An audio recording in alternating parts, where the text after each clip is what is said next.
What's going on, guys? Mr. Domo here and welcome back. So today I just want to do something different and just compare the first wave to the second wave of the Hasbro Star Wars retro collection. And not only do I want to check out and compare the loose action figures here, but also the card back. And then I had a viewer request that if possible, if I had a loose Kenner Star Wars Luke Skywalker X-Wing pilot outfit figure, if I could compare that to the Luke Skywalker in the snow speeder outfit. And actually I do. I didn't know if I had it in my collection because I have a whole bunch of loose Kenner Star Wars action figures that I sent over to AFA to get graded. So I do have that, so I will do that. But yeah, as of right now, I want to focus on the loose ones right now and give you my thoughts and opinions of the differences between the two waves, because there is a huge difference. To me, it's a huge significant difference between the first wave and the second wave, and then even the card backs are different. And then after that, we'll look into the two Luke Skywalker's, the snow speeder, and then the X-Wing outfit ones. But as of right now, one big difference that I've noticed right off the bat is the country of origin between the two waves. Now, I'll bring out the two Lukes right here, and of course, the farm boy Luke Skywalker right here was first wave. And one thing that I've noticed right off the bat is that the country of origin for the first wave was China, and so that's one thing that I've noticed right off the bat. Here's Luke Skywalker in his Bespin outfit, and his country of origin is Vietnam, as you can see that right there.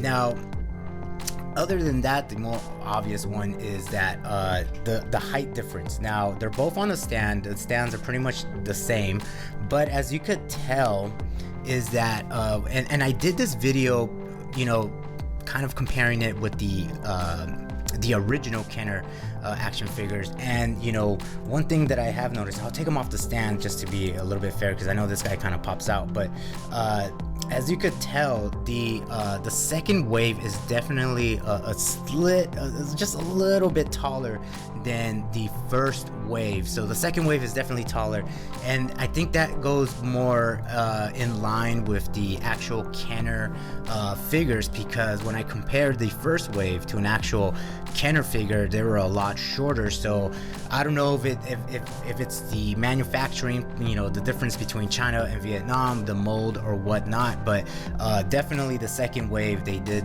do it a little bit taller. So that is nice that they did that, because that really kind of goes hand in hand with the actual figures from Kenner back in the late 70s, early 80s, and so on. Now, another thing that I've noticed, and this is, for me, this is kind of frustrating with the first line, is as you can see here, I have all the second wave right here. And one thing that you could notice right off the bat is, of course, they're all holding their accessories. So here's Luke, there's Yoda, Princess Leia, Han Solo, Boba Fett, and of course Lando, and they're all holding the accessories. Now, besides obviously Luke and Darth Vader, which obviously they have the kind of like pull-out telescoping lightsaber, the Stormtrooper cannot hold his accessory. He cannot hold his blaster, which is annoying. So here's this blaster that came with the first wave, and it's just loose. So as you can see, it's just kind of like, it doesn't have a grip. Even if I try the other hand, there's no grip. You kind of have to, for me, I got to give it a little twist, but overall, over time, it just falls. So that is one thing that is frustrating for me on the first wave, is that they weren't able to hold their accessories. Princess Leia, she's not too bad. She can actually hold her pistol right there, so that's not too bad. She can actually do it. Han Solo cannot. He cannot. And one thing I've noticed about Han Solo is that his peg holes are a bit larger. So I'm using these little stands. I got these off of Amazon. I use these, these are good for, vintage 3 3/4 inch figures that have peg holes. And so you can see right there that has the peg. Now with Han Solo, it's really like it's not snug, you know what I mean? Like, it's really loose. Even if I try the other foot, it's still kind of loose, so I have to do kind of a balancing trick with this guy when I'm displaying him. But besides that, his blaster he cannot hold at all. So obviously there's only one hand because he's got this kind of like high, I don't know, hand going on there. But here I can't get it to get in there. See, it's kind of weird where it's almost like he's holding the pistol kind of cockeyed. Even if I fold it in somewhat, it still pops up. So that is one frustrating. So the pretty much the Stormtrooper and Han Solo cannot hold their accessories. That is the one frustrating thing about these guys on the first wave. So that is one problem that I've noticed right off the bat.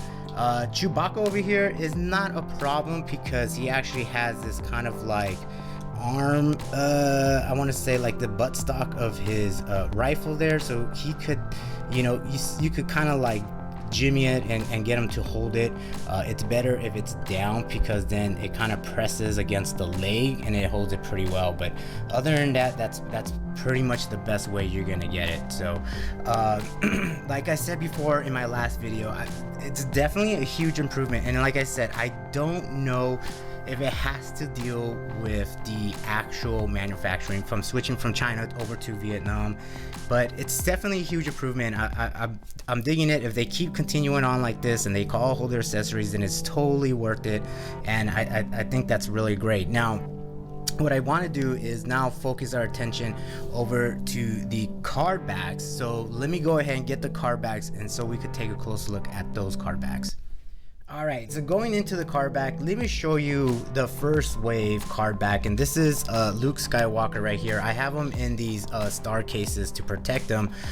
So there is Luke Skywalker, so that's how it was released last year. And so one big difference, of course, is the sticker. Obviously it's in 2 languages, so I believe that second language, I believe that's Spanish, but I'm not really sure. But of course you got collection series there, it says retro collection.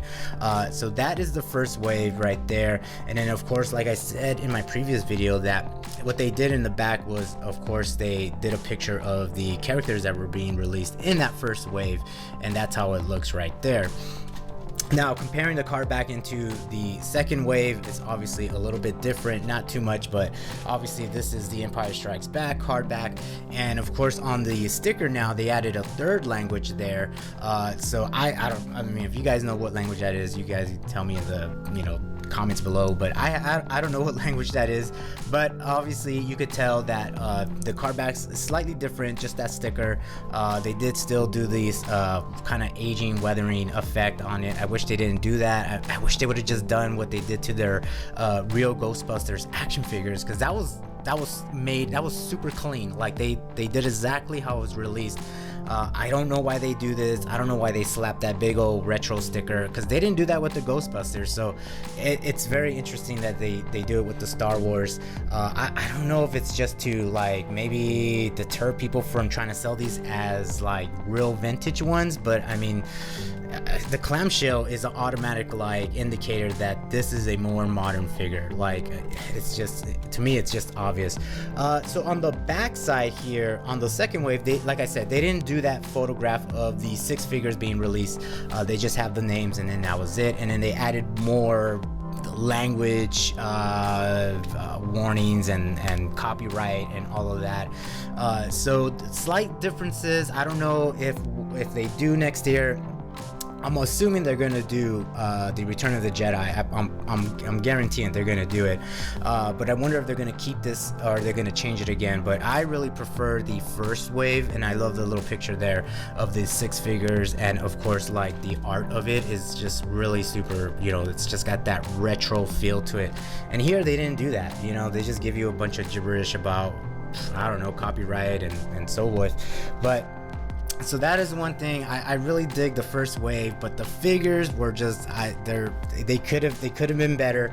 And obviously the second wave they did a lot better. So like I said, those are the two card backs, those are the differences. And of course the second wave they still did that weathering effect, which is kind of, you know, like I said, for me, my personal opinion, I think it's dumb. I think it's annoying. I wish they would have just done, you know, Hasbro did it with the Ghostbusters, they kept it clean. So that's just my little rant. But anywho, so moving on, like I said, a viewer was requesting this. So going back to that exclusive, so here is the Luke Skywalker in his snow speeder outfit. And of course, like, he can hold his accessories like really good. So he's got that magnetic grappling gun there, and then of course he's got his blue lightsaber. So there's that guy right there. And of course, like I said, I do have a loose Kenner Luke Skywalker in his X-Wing outfit. And so just to do a comparison, I mean, really, I thought it was almost the exact figure, just like obviously they changed the head, but no, it's actually different. So as you can see on the chest piece there, the little light indicator is, you know, it's different. So we got blue on this side, and then Luke on the right side has it red. And then of course on Luke here you do have that black strap that goes down into his crotch area and then around his butt. So this guy, he has it white. And then of course the gloves, he actually has gloves that go over his sleeves, compared to this guy right here, which he has no gloves. Then of course the helmet's pretty much almost identical. I feel like the insignia on the Kenner is way better. The line on this guy is a lot darker. The insignia seems a little blotched to me. Like, this one looks way better for a figure from back in the 80s. Way better paint apps on that. But overall, I mean, pretty much that's how it looks. Boot wise, of course, like, this guy has more of a grayish color, and then of course the Luke in the X-Wing is black, and it seems like the boots are definitely a lot thicker here. So yeah. So there's the back end, and of course he kind of has like a somewhat like a hoodie effect there. But yeah, that is it right there. Those are the comparison right there between Luke in the snow speeder outfit, and then Luke on the X-Wing outfit. So those are the two differences right there. So just to let you know, man. But there it is, man. I just wanted to do this video just to kind of comparing the first wave compared to the second wave, and I really can't wait to see what they're gonna do for the third wave. And I really hope they continue on. I don't mind that they're doing these retro figures. I know people are asking, like, is this gonna kind of like devalue the original Kenner? And I don't think so. Like, those original Kenner figures are still maintaining. They probably go up more on price just as years go on, because they're just harder to obtain, and especially variants, and in the different toy line companies that were producing them. So like Lily Ladies and you know, Glasslight and all of those, like, I mean, people want those. People are still trying to get those.